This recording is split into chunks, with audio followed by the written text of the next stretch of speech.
জয় জগন্নাথ। রাধে রাধে বন্ধুরা।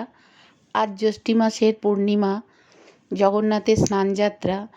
তাই আমার বাড়ির জগন্নাথকে আমি আজকে একটু দুধ আর জল দিয়ে স্নান করিয়ে নিলাম।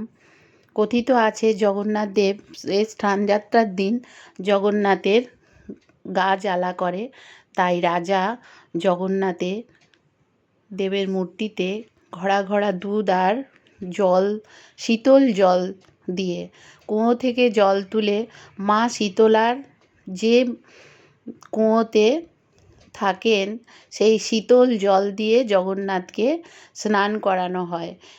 ঘড়া ঘড়া জল ঢালার পর জগন্নাথকে এত জল ঢালা হয় যে জগন্নাথের তারপরে 10 দিন জ্বর চলে আসে। তাই আজ জগন্নাথের স্নানযাত্রায় আমিও জগন্নাথকে দুধ আর জল দিয়ে স্নান করিয়ে নিলাম। তারপর যথারীতি প্রত্যেকজনকে জগন্নাথ, মা সুভদ্রা আর বলরাম তিনজনকেই মুছিয়ে সাদা বস্ত্র পরিধান করিয়ে নিলাম। শুভ্র সাদা বস্ত্র পরিধান করিয়ে আমি নিজে হাতে সাদা ফুল আর তুলসী পাতার মালা গেঁথে আজকে জগন্নাথকে পরিয়ে ভোগ দিলাম। জগন্নাথের প্রিয় ভোগ ছানাপোড়া আর ফল মিষ্টি। জগন্নাথের ভোগ তোমরা দর্শন করো সবাই। তারপর জগন্নাথের আরতি করে নিলাম।